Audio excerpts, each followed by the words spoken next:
Bonjour, donc nous sommes le 23 septembre 2022, donc je vais faire une petite vidéo sur le sujet du mélanome, un sujet que je connais bien, ayant déjà été atteint donc, par cette maladie il y a une vingtaine d'années.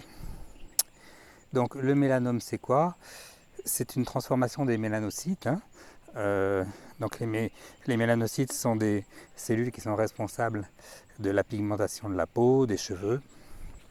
On ne connaît pas parfaitement leur rôle exact.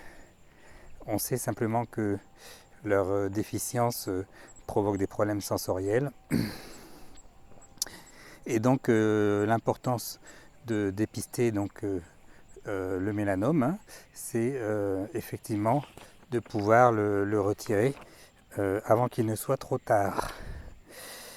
Alors, le mélanome cutané n'est qu'une des nombreuses tumeurs de la peau qui existent. Par contre, c'est la plus mortelle malheureusement. C'est environ 10% des cancers de la peau et la mortalité est quand même assez élevée à partir du moment où on l'a retiré trop tard. Donc l'importance du mélanome se situe vraiment au niveau de la prévention en fait. Alors, l'incidence des mélanomes, malheureusement, elle suit l'incidence des autres cancers que l'on a pu observer durant les dernières décennies. Et c'est une incidence en augmentation depuis plusieurs décennies. Alors, je sais que pour certains cancers, on évoque souvent le fait que les dépistages se sont affinés, etc. La sensibilité des dépistages. Pour le mélanome, c'est difficile d'utiliser ce genre d'argument, puisque bon, le dépistage, il est quand même, et il a toujours été, donc visuel, suivi ou non d'une exérèse, et par la suite, donc le diagnostic est fait par l'anapathe, par l'anatomopathologie. Donc pas vraiment d'évolution concernant le mélanome. Alors pourquoi une incidence en augmentation? J'ai quelques pistes. En tout cas, les études épidémiologiques ont montré un lien entre donc les métaux lourds, les pesticides et le mélanome. Donc ça, c'est intéressant de le souligner. D'autant que l'on sait que ces métaux lourds et pesticides impactent énormément, notamment la fonction thyroïdienne. On en reparlera. Voilà, donc taux de mortalité global d'environ 20% pour le mélanome. Tout dépend du stade à partir duquel on le retire. Donc c'est l'épaisseur qui fait le pronostic. Donc tant qu'elle est inférieure à 1 mm, c'est ce qu'on appelle donc l'indice de Breslow. Inférieur de 1 mm, ça reste de bons pronostics. Et malheureusement, donc dans un premier temps, la croissance est horizontale. Dans un second temps, elle devient verticale. Et lorsque l'épaisseur dépasse 1 mm, et surtout lorsqu'il y a eu des métastases, donc là c'est déjà de pronostics beaucoup plus sombres. Alors, quels sont les facteurs favorisant le mélanome? Bon, bien sûr, tous les dermatologues vous diront c'est le soleil. Bon, ça c'est évident. Enfin, c'est évident, pas si évident que ça en fait. La relation avec le soleil, elle est vraiment linéaire, évidente, avec une autre tumeur, le carcinome basocellulaire par exemple, qui est assez fréquente avec l'âge. Mais par contre, pour le mélanome, c'est quand même un peu plus nuancé, puisqu'on trouve des formes de mélanome dans des zones du corps qui ne sont pas forcément exposées fréquemment au soleil.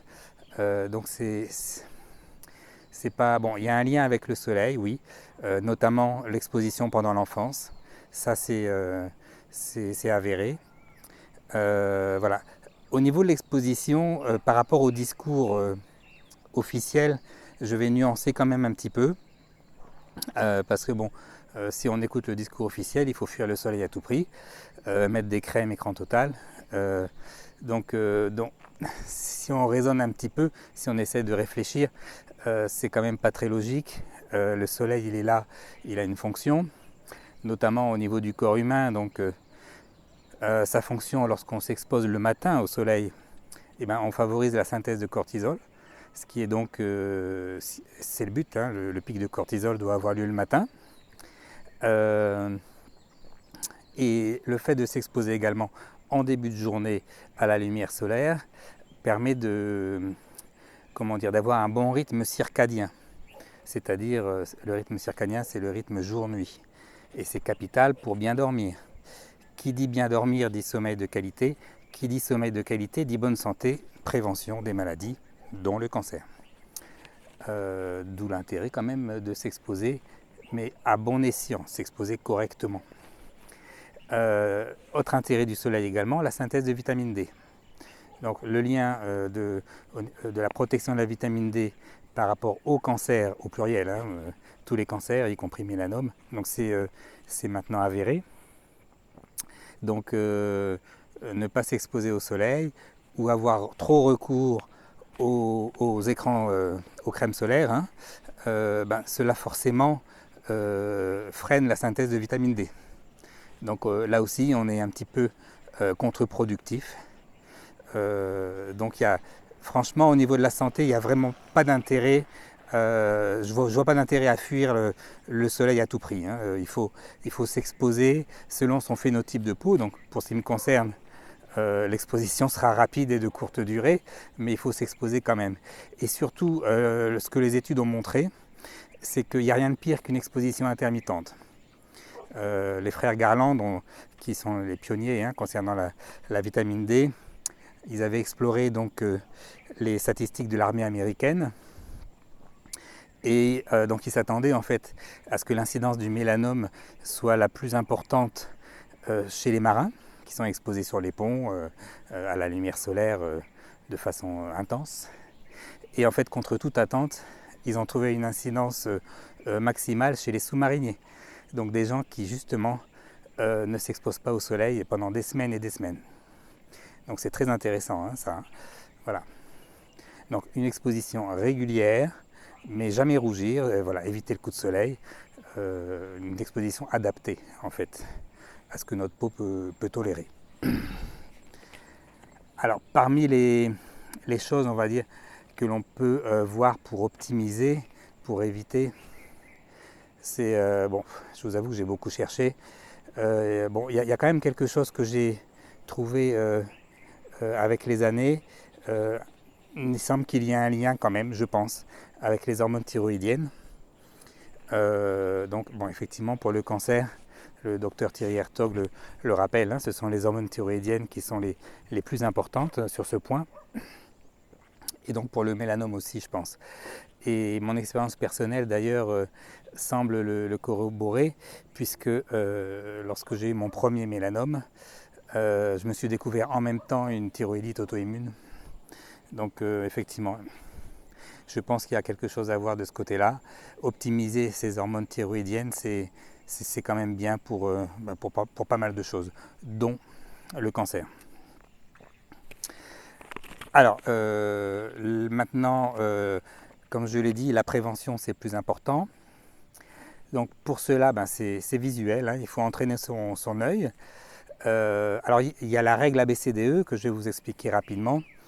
Vous allez voir sur internet des photos de mélanome, ça va vous permettre d'exercer un petit peu votre œil. Quand on a l'habitude, on voit assez rapidement s'il y a quelque chose de douteux, d'anormal. C'est un petit peu comme les techniciens de laboratoire qui commencent à apprendre à faire des formules sanguines et au bout d'un certain nombre de fois qu'ils ont vu des blasts, hein, les blasts ce sont des cellules de la moelle qui passent dans le sang de façon importante lorsqu'il y a des maladies comme des leucémies. Donc les techniciens de labo, au bout d'un certain nombre de fois qu'ils ont identifié des blasts, ils commencent à se faire l'œil et à avoir l'habitude. Donc c'est la même chose pour le mélanome, hein, il faut en avoir vu plusieurs fois.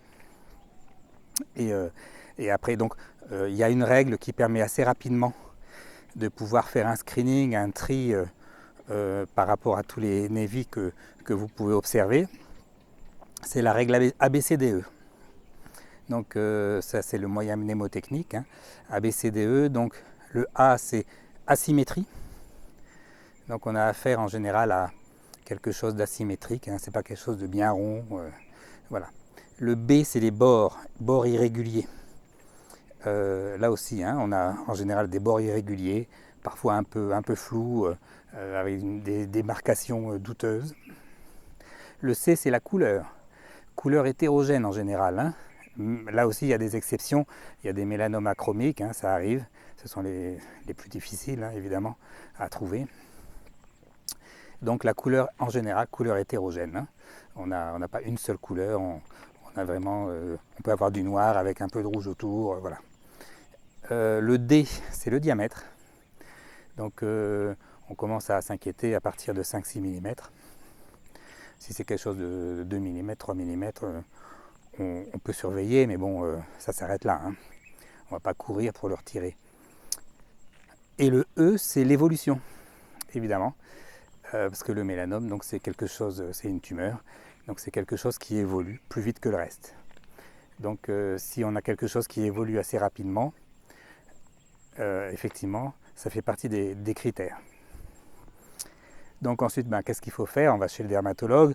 Lui, avec son dermoscope et son expérience, évidemment, il pourra vous dire s'il y a intérêt à retirer ou pas. Et pour finir, c'est la napate qui fera le diagnostic. Je suis un peu essoufflé parce que la route monte. Alors, bon voilà, le plus important, c'est ça, malheureusement. C'est de pouvoir les retirer à temps. Hein. Donc vraiment, le mélanome, c'est vraiment... Alors, il y a encore une vingtaine d'années, les traitements étaient quasiment inefficaces. Il faut le dire clairement, c'était vraiment catastrophique. Et ces dernières années, donc beaucoup d'espoir avec ce qu'on appelle les thérapies ciblées et l'immunothérapie. Donc l'immunothérapie, les anticorps monoclonaux, comme ipilimumab, etc. Tout ce qui finit par AB, hein, en fait, hein, AB comme antibody, hein, voilà, sont des anticorps monoclonaux. Alors ça coûte extrêmement cher. J'ai entendu parler de 100 000 € l'ampoule. Hein. Enfin, c'est des prix un petit peu scandaleux, enfin moi je trouve. Hein. Mais on a des résultats. Il faut dire qu'on partait de rien en fait. Hein. Donc les dermatologues, quand on leur parle de ça aujourd'hui, ils sont tous assez enthousiastes. Même si bon, il y a des résistances, hein, ça marche pas. Ça marche pas chez tout le monde, mais on a maintenant des traitements qui permettent d'améliorer quand même la survie des patients. Voilà. Donc qu'est-ce que je voulais dire en plus par rapport à ça? Écoutez, c'est à peu près tout. Hein, donc une certaine distance par rapport au discours officiel, ne pas fuir complètement le soleil, c'est plutôt contre-productif, surtout avec des crèmes solaires qui, jusqu'à une époque pas si lointaine, ne filtraient pas les UVA, justement, qui sont responsables de cancer de la peau. Donc, alors justement, il y a, même si c'est moins vrai aujourd'hui, mais on a longtemps dit le mélanome, c'était le cancer de la peau du cadre supérieur et le carcinome, le cancer de la peau du paysan. Et c'est un petit peu vrai en fait. Hein. Donc, comme je vous l'ai dit, le mélanome, il n'y a rien de pire qu'une exposition intermittente. Donc pourquoi on disait le cancer du cadre supérieur? Bon, c'est la personne qui travaille dans un bureau toute l'année et qui part une ou deux fois dans l'année aux Maldives ou aux Seychelles s'exposer donc sous un soleil ardent. Alors que par contre le carcinome, bon, là il y a vraiment une relation linéaire avec l'exposition solaire. Et donc là, le carcinome, il faut faire, c'est pareil. Hein. Donc là, il faut vraiment une exposition modérée. Au niveau des compléments alimentaires, donc pour le carcinome basocellulaire, depuis quand même 2016, ça fait maintenant 6 ans, c'est documenté scientifiquement, le niacinamide, qui est donc la vitamine B3, un dérivé de la vitamine B3, permet à la dose de 1 g par jour, chez les gens qui ont des carcinomes facilement, permet donc de limiter la survenue des carcinomes. Donc personnellement, j'en prends depuis 2016 en fait. et j'ai beaucoup moins de problèmes. Et si je m'expose un petit peu, que j'ai un début de carcinome qui peut apparaître sur les bras, les avant-bras ou autres, j'ai remarqué qu'avec ce type de complément, en fait, ça disparaît assez vite. Alors que normalement, il est couramment admis, hein, lorsqu'on a ce qu'on appelle un baso, un carcinome basocellulaire, si on ne le retire pas, ça continue de grossir. Bon, même si c'est un cancer qui ne métastase pas ou très rarement, c'est quand même quelque chose qu'il faut surveiller et retirer. Voilà, donc la niacinamide, donc très importante pour la prévention des carcinomes basocellulaires. L'astaxanthine parmi les caroténoïdes, bon, j'avais essayé un petit peu ce genre de choses, mais honnêtement rien de très concluant, mais je pense que ça peut aider quand même à protéger un petit peu la peau. Et surtout donc optimiser toutes les hormones donc thyroïdiennes dans un premier temps, mais également les hormones sexuelles qui ont leur importance hein, sur la qualité de la peau. Hein. Voilà, donc ça c'est quelque chose qu'on ne vous dira pas. Votre taux de vitamine D doit être évidemment dans les normales supérieures de laboratoire. Donc il ne s'agit pas d'avoir un taux à 30 nanogrammes. Hein. Là on parle de 70-80 nanogrammes par millilitre. Donc faites-vous un dosage et supplémentez-vous. Et si vous prenez de la vitamine D3, eh bien, prenez de la K2 avec. Hein. Ce sera bénéfique à tous les niveaux et ça évitera éventuellement d'avoir des calculs.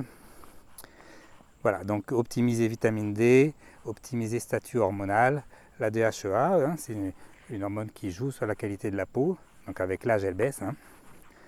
Voilà, hormones sexuelles, hormones thyroïdiennes. Voilà ce qu'on peut faire au niveau de la prévention, ce qui est déjà pas mal. C'est en tout cas en général plus que ce que l'on pourra vous dire dans un cabinet médical. Et ben voilà, je pense qu'on a fait à peu près le tour. Donc rien de révolutionnaire, simplement donc le message c'est ça, une exposition toujours très prudente vis-à-vis du soleil.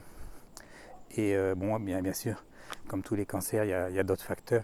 Mais avoir une bonne immunité, c'est la base, hein, évidemment, pour tous les cancers. Et le mélanome n'y échappe pas. Hein. Voilà. Merci et à bientôt.